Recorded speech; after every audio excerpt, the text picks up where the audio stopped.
tudo bem? Eu sou Larissa Bariato, advogada e professora universitária, e eu estou aqui no podcast do IGD para conversar com duas pessoas incríveis do que a gente mais gosta de conversar, que é sobre direito comercial, direito empresarial e outras curiosidades desse tema. Então, os meus convidados aqui do IGD, no podcast do IGD, é a Mariana Pinto e o professor Sérgio Campinho. Não tem jeito. Não, outro dia ele falou para mim, tira o professor, não consigo.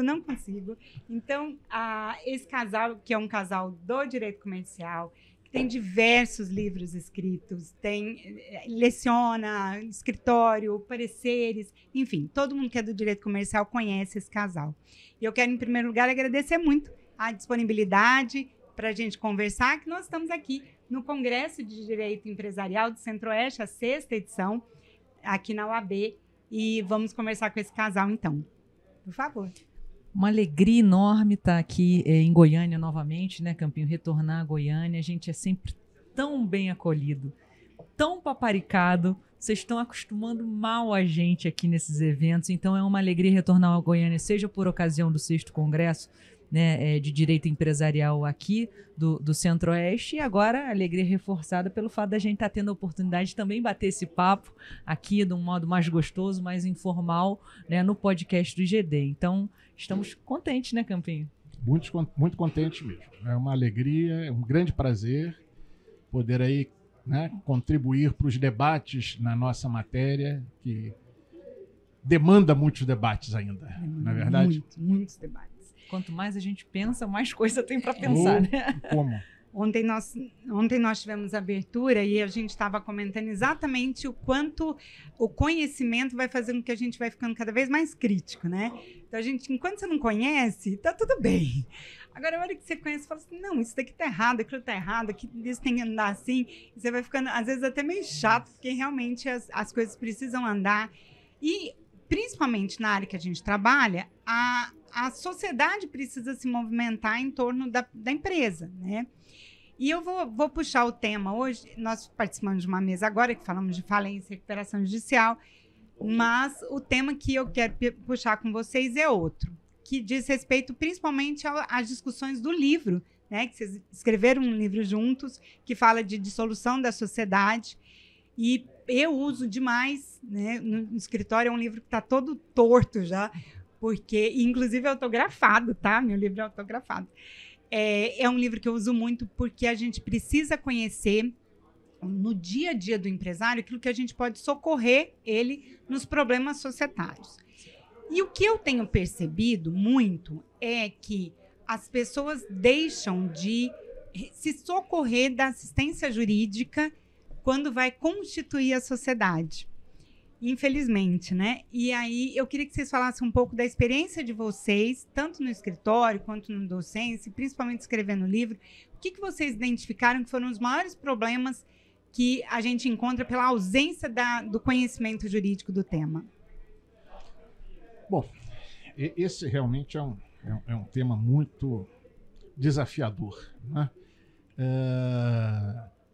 Quando alguns conflitos societários acabam desaguando na nossa mesa já nessa fase do litígio, a primeira coisa que a gente deixa eu olhar o contrato social, porque o contrato social é o guia, deveria ser o guia seguro, né? E quando a gente olha, muitas vezes não diz nada, né? Interna, quando não, né, se tem regras, né, Mariana, contraditórias. Exato. Então isso é realmente um grande desafio.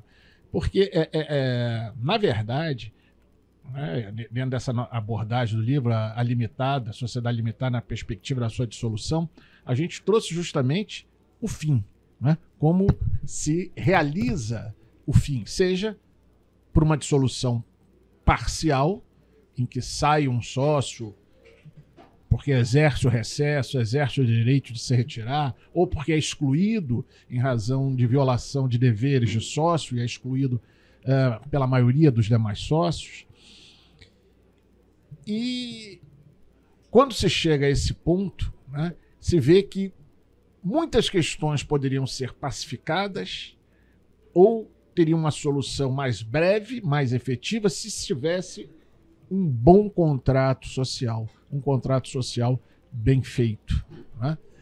E isso repercute muito no desaguar, que também acontece no caso de falecimento do sócio, quando os herdeiros não ingressam na sociedade, que é a apuração de haveres. Como a gente vai pagar, como vai ser feito o cálculo, não é? Em quantas prestações serão feitos os pagamentos dos haveres, enfim.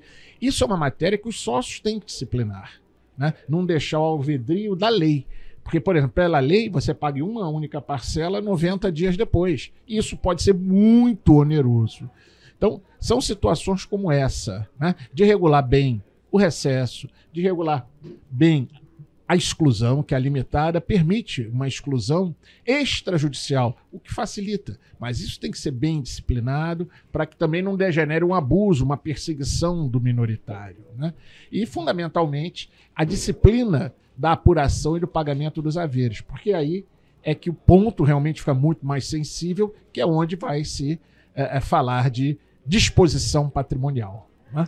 Então, isso, né, é muito importante, né? Eu acho que você acabou tocando, Campinho, nos dois pontos fundamentais, né? Em termos assim do que pode ser feito, né? Há muito a ser feito. A gente está na casa do advogado, né? A gente, curiosamente, está gravando o podcast aqui na UAB, que é a casa do advogado. E o advogado pode fazer muitíssimo nesse campo, sobretudo da dissolução parcial da sociedade limitada, que foi o foco central aqui dessa primeira alinhada aqui do Campinho, né? E no horizonte da dissolução parcial especificamente, né, quer dizer, quando a gente pensa na expressão dissolução parcial, que foi a expressão adotada pelo Código de Processo Civil de 2015, ou quando a gente fala na resolução da sociedade em relação a um sócio, que foi a expressão adotada pelo legislador lá no Código Civil de 2002, a gente pensa nessas três situações em que às quais o Campinho se referiu, né? O momento em que o sócio efetivamente exerce o seu direito de recesso ou de retirada, expressões até que a gente toma como sinônimas, né? Um direito potestativo. O cenário da exclusão do sócio, que pode se dar em função de múltiplos aspectos. A gente sabe que o legislador sofisticou essa disciplina. Hoje nós temos 6 modalidades de exclusão lá no Código Civil, sendo 2 delas judiciais, né, e 4 extrajudiciais, espalhadas lá em diversos dispositivos. Pensamos também na hipótese do falecimento do sócio, naquela situação em que os sucessores não ingressam na sociedade. Então, nessas 3 situações, a gente desemboca na apuração de haveres. Então, Campinho trouxe aqui, né, começando pelas hipóteses que ensejam a apuração de haveres. A exclusão. A exclusão do 1085, ela pode ser alinhada ali, ela pode ser prevista, né? A exclusão extrajudicial contemplada no artigo 1085, aquela que se dá justamente quando há a prática de ato de inegável gravidade, né? Ela pode ser concebida no contrato. Se ela não estiver no contrato, isso não é uma via. Não é possível. Essa exclusão terá que se dar em juízo, necessariamente. E ir a juízo, às vezes, é oneroso. Quer dizer, se você pode ter uma solução extrajudicial, why not? Por que não? E mais do que isso, indo além, né, Campinho, não é só a previsão da exclusão extrajudicial do 1085 no contrato social, é como fazer. O advogado, ele precisa ter essa dimensão de que ele pode fazer isso de formas distintas. E a gente sempre coloca e expõe isso também no nosso livro, né? Uma redação genérica do que a gente chama de cláusula permissiva ou cláusula autorizativa atende? Atende. Funciona. O que é essa redação genérica na prática? Ela é aquela redação que se aproxima do próprio teor do artigo 1085. A gente vê muitas cláusulas assim, sim, né, Larissa, no mercado societário. Eu vou até complementar o que você está falando, só que a gente precisa tomar cuidado com uma questão em relação ao que você está falando. As pessoas precisam acreditar que isso é verdade. É isso. Porque, por incrível que pareça, está lá no código. Às vezes está no contrato. Claro, está expresso no contrato.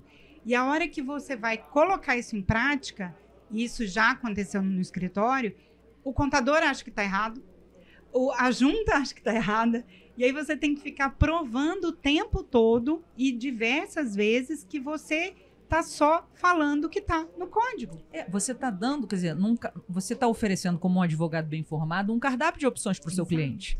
E aí, nessa linha, né, quer dizer, a redação genérica atende. A gente poderia caminhar na direção de uma listagem exemplificativa? Poderia. em algumas situações, isso pode até ser útil, né? Muito exatamente. Aquele elenco concebido pelos sócios a título exemplificativo, numa listagem aberta, números abertos, né? Facilita a verificação da justa facilita causa. até a Os identificação próprios de sócios, outras. né, já definem Exato. para eles o que seria. Isso é muito bom, a autonomia da À vontade. luz da realidade daquela sociedade, aí a gente poderia caminhar até num outro extremo. Uma listagem fechada, taxativa, poderia existir? Poderia existir. O que a gente teria que ter em mente? É que aquilo que não estivesse ali Só no contemplado judicial. só ensejaria a exclusão pela modalidade judicial nos moldes do artigo 1030. E aí eu acho que vale a pena a gente fazer, já que a gente mergulhou um pouquinho aqui no campo da exclusão, eu acho que vale a pena a gente fazer um registro.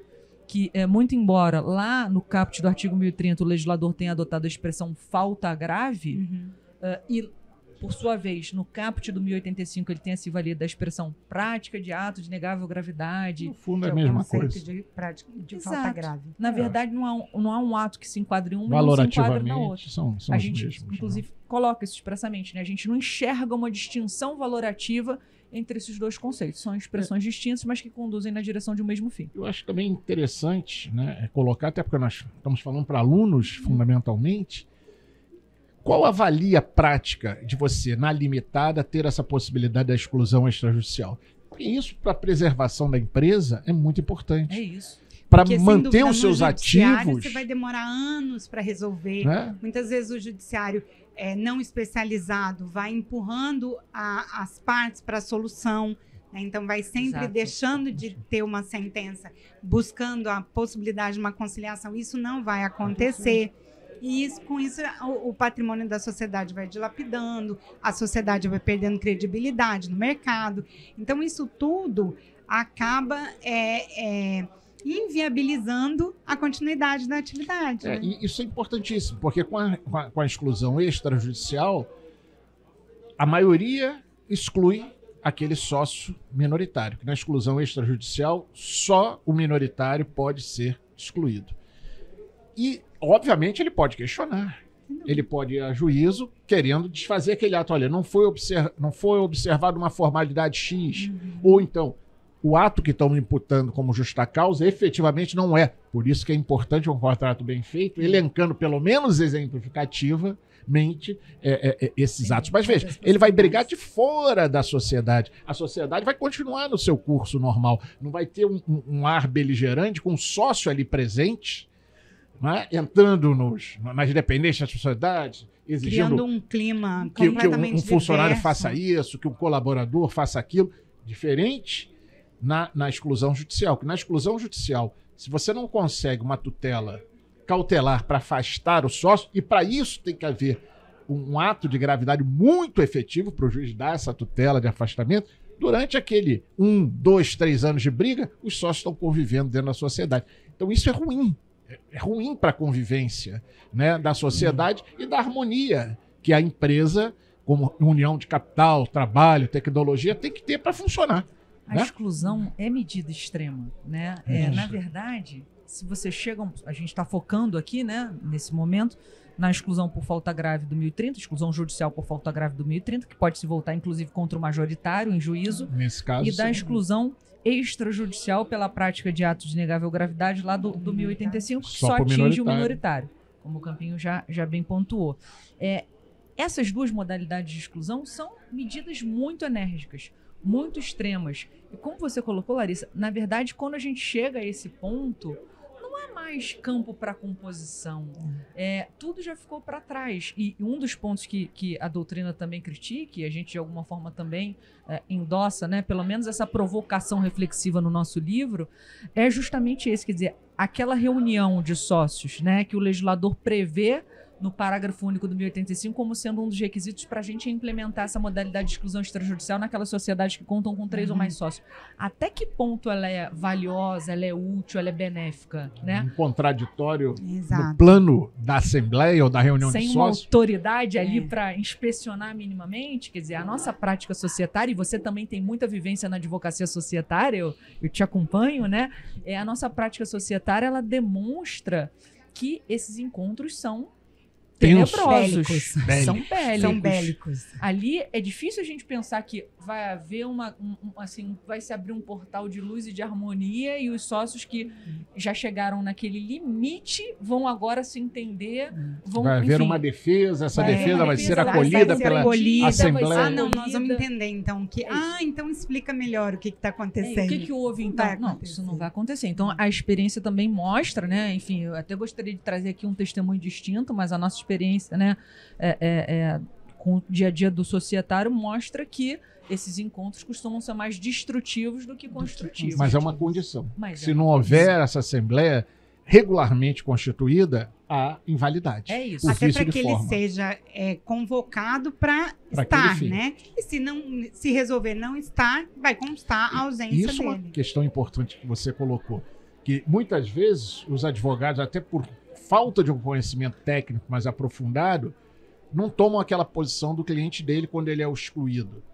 Muitas vezes é melhor não ir. O fato de você não ir não causa prejuízo. Você vai pode se voltar contra você. Você vai poder... Não tem uma espécie de uma preclusão. Não. Você vai poder discutir aquilo em juízo, ou se houver uma convenção de arbitragem, na arbitragem, com todas as garantias do contraditório, da ampla defesa, do devido processo legal. Então, às vezes, é até aconselhável, não ir. Não há perda. Justamente porque ir e se manifestar são faculdades conferidas ao excluendo. Ele não tem nenhum tipo de prejuízo, né? Caso ele opte por ir e se calar, ou caso ele opte por não sequer comparecer. Exato. Né? São questões importantes. Agora, quando a gente desemboca numa linha, só para tentar aqui pelo menos arrematar coisas que pipocaram aqui na minha mente enquanto a gente ia construindo, né? Quando a gente desemboca numa linha de exclusão judicial, eu acho que um ponto que a gente também pode dividir aqui é que, na verdade, normalmente esses processos tramitam em segredo de justiça, né? Há um pedido para que esses processos tramitem em segredo de justiça porque faltas graves são severas, são faltas bem graves. São coisas que expõem a própria sociedade. Né? Exato. A maior preocupação não é nem com o sócio, é com a preservação da sociedade. E aí a gente pode fazer um mergulho, né? Quase que um back to the past mesmo. Não é back to the future, não. É back to the past para ir lá em 1959, quando o professor Rubens Requião, ao defender a sua tese, né, por meio da qual ele conquistou a cátedra lá da Universidade Federal do Paraná, da Faculdade de Direito da UFPR, né, da Universidade Federal do Paraná, ele cuidou disso pioneiramente, né? Ele teve essa visão de linkar a exclusão com a preservação da empresa. Então, essa dimensão, vamos dizer assim, esse farol apontado sobre o Instituto da Exclusão também é um guia importante que não pode ser desconsiderado.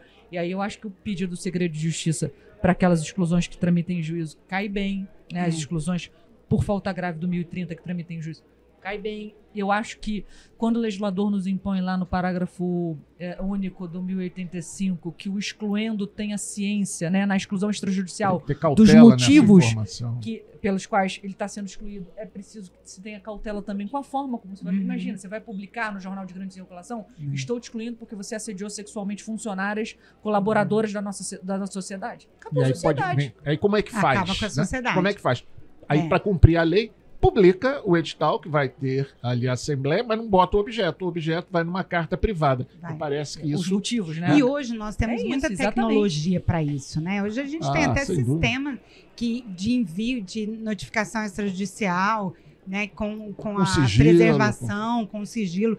Então, nós temos muita tecnologia que possibilita. Só que a gente precisa realmente que essa tecnologia possa chegar aos operadores, né? A quem vai realmente trabalhar para ter essa confiança que isso vai acontecer. E um outro ponto interessante que eu queria levantar, e depois a gente vai falar sobre a retirada, mas concluindo a exclusão, que a gente precisa também trabalhar a questão da proximidade com os juízes, porque muitas vezes, que é o nosso caso aqui em Goiás, nós não temos varas especializadas, então os juízes, principalmente comarcas do interior, são juízes que orbitam em temas completamente diversos, né? Então, às vezes você tem uma comarca que ele está fazendo recuperação judicial, ele tem dissolução de sociedade, ele tem briga de vizinho, ele tem divórcio, ele tem, né, às vezes até acumula vara criminal, e realmente não há possibilidade dessa especialização. E cabe a nós, advogados, como a gente está na casa do advogado, cabe a nós levarmos isso também para o judiciário, né? E ir lá, despachar com o juiz, colocar um posicionamento, às vezes até de uma forma simpática e acessível, passar para ele referências doutrinárias, por exemplo, né? Porque nós estamos falando de pessoas que têm processo, tem vara com 8 mil processos, né? É humanamente impossível entender de todos os assuntos. Então, é importante que eu vejo a importância do advogado estar lá sustentando, defendendo, interagindo efetivamente. Exatamente, é isso, interagir, né, com o assessor para poder falar, olha, isso daqui já mudou, e mudou muito recente, né? A alteração é muito recente, né? Então, precisa incorporar isso. No contencioso societário, se a gente não tiver esse trabalho presencial, tudo fica muito difícil. Muito e na verdade, sobretudo uma ausência de especialização da justiça. E tem que ver que isso, quanto mais tempo de processo tiver, o ativo vai desidratando. Totalmente. No final da briga não tem nada mais para ser dividido, para partilhar. Então, o pior, né? A primeira coisa que se perde é a credibilidade, porque ao tomar conhecimento do processo, a probabilidade do descrédito no mercado é imenso. Né? É imenso. Então, se eles estão brigando, quer dizer que eles não vão pagar ninguém. É isso. Né? Então, se ele não pagar ninguém vai conceder crédito. Então, realmente, a gente tem que pensar nisso. Sobre a retirada, que é um outro ponto, né, que também vocês discutem bastante no livro, eu queria que vocês colocassem para a gente, principalmente para quem está nos assistindo e está se interessando pelo direito empresarial, pela atividade comercial, a retirada. Fala sobre essa questão do direito potestativo, né? Porque a Amanda escreveu, que foi do Drey, escreveu um artigo excelente, né, no Migalha sobre esse assunto. E a dinâmica, muitas vezes, o advogado não sabe fazer, o como fazer, né? Esse direito que o próprio retirante tem de ir lá na junta e falar, eu não quero. Já que o administrador não fez, faço eu, né? Fala um pouquinho sobre isso para a gente, por favor. E mais assim, até nos efeitos práticos disso. Né? Efeitos práticos mesmo. O artigo 1029, né, ele cuida, está dentro do capítulo da sociedade simples, mas ele tem uma regra geral para as sociedades contratuais. Nós defendemos isso, né, no nosso livro, eu defendo isso desde 2002, no meu curso, quando entrou em vigor. A gente já tinha escrito também trabalho em obra coletiva antes do livro, já há bastante tempo, acho que, enfim, mais de 10 anos. E você já desde 2002, quer mostrando que o 1029 convive com o 1077. 1077 é uma regra de retirada que está no capítulo limitado. Uma não exclui a outra, cada uma tem uma dimensão própria, né? E desse do 1029, quando a sociedade é contratada por prazo indeterminado, que é a grande maioria, aquele sócio que não mais desejar continuar como sócio, ele pode denunciar o contrato. Uma denúncia vazia e motivada, notificando a sociedade e os demais sócios com 60 dias de antecedência. E, a partir dali, a ruptura do vínculo e a sociedade deve haveres. Obviamente, é possibilitado, pelo parágrafo único do 1029, que os demais sócios, dentro de 30 dias do recebimento da última notificação, que se reúnem em assembleia ou reunião e optem pela dissolução total. Isso é uma questão interessante porque e às vezes é mal compreendido esse parágrafo único. Dissolução total pode haver em qualquer momento, sem dúvida, pelos remanescentes, sem dúvida, mas os efeitos são diferentes. Antes dos 30 dias, se houver dissolução total, não há que se falar em pagamento de haveres. Dissolve-se, liquida-se, paga, né, apurativo, passivo, liquidativo, paga o passivo que sobrar é partilhado entre os sócios segundo a participação societária de cada um. Depois dos 30 dias, ainda que se resolva pela dissolução total, os haveres são devidos. Então, tem uma relevância, né, essa questão. Mas o grande problema é isso. Você fez a notificação, está resolvido o contrato plurilateral de sociedade, desaparece o status sócio, daí os direitos e deveres inerentes, mas muitas vezes a sociedade, através do seu órgão de administração, não leva a alteração do contrato para a junta comercial. E fica aquele problema. Ou mal ou bem, aquela instrução normativa 81, né, do Drey, ajudou a resolver. Mas antes até a gente teve dificuldades, algumas, mas E a Me gente parece já- que o caminho é simples, está na própria lei, é só ter boa vontade para implementar. O retirante vai na junta comercial e dentro daquela rubrica de documentos de interesse do empresário, ele leva a notificação e com isso publiciza que houve, né, a ruptura do vínculo e que ele deixou de ser sócio. Agora, às vezes é um périplo muito grande, né? Porque a junta não reconhece, não, mas cadê a alteração do contrato? Né? Às vezes não há comunicação que tem que haver com a Receita Federal para justamente sair lá da Receita Federal a posição dele de sócio. Uhum. Então, isso ainda é uma e questão esse é um que ponto está não é para... intuitivo, né? Para isso, eu acho que realmente é necessário contar com uma orientação do advogado, porque sócios, normalmente, ali no dia a dia, não teriam esse engenho. Não, Eles sem poderiam dúvida. ter algum engenho para interagir com o contador, por exemplo, né? Se fosse o caso, que né? não vai saber fazer isso também. Interagir Em com o regra, contador em assim, regra. não, eu preciso aqui, eu tenho interesse em estabelecer aqui minimamente como vai se dar a minha cláusula referente a haveres. A gente poderia até pensar que num cenário de maior engenho. Agora, essa saída, né, de se levar a notificação de recesso a registro na junta comercial sob a rubrica de documento de interesse do empresário já é mais engenhosa, ela não é intuitiva. Agora, só pegando um gancho, acho que você já esgotou, Campinho, o ponto, mas só para pegar um gancho com a fala da Larissa. Ela disse que a gente está falando aqui, né, de alguma forma, os nossos ouvintes são estudantes que podem se entusiasmar pela nossa disciplina, que é o direito comercial, direito empresarial, como alguns preferem. A nossa disciplina é apaixonante. É só para fazer um parênteses aqui de declaração de amor. Nós três somos fãs da nossa disciplina. Ela é espetacular. A gente tem que dizer isso. A nossa disciplina é espetacular. Ela é fascinante. Ela é muito importante.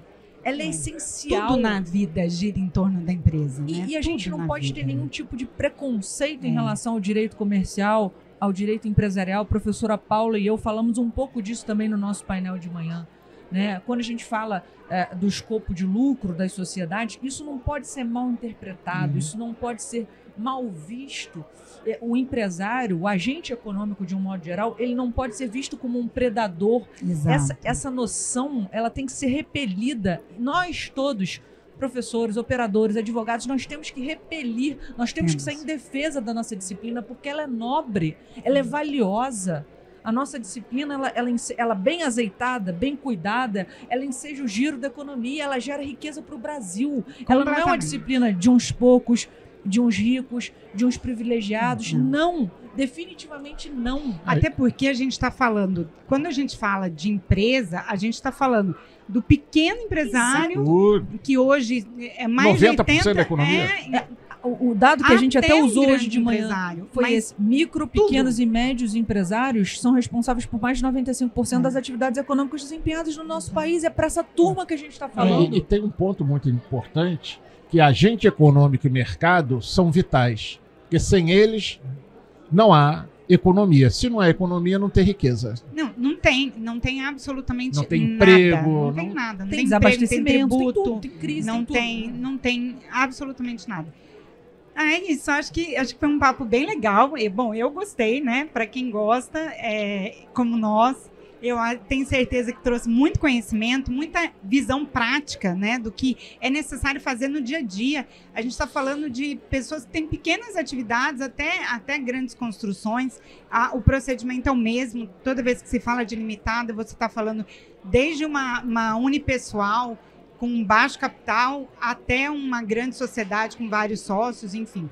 O procedimento é o mesmo. Então, eu fico muito feliz pela oportunidade que o IGD está dando para a gente ter esse diálogo com diversas pessoas. Muita gente já passou por aqui.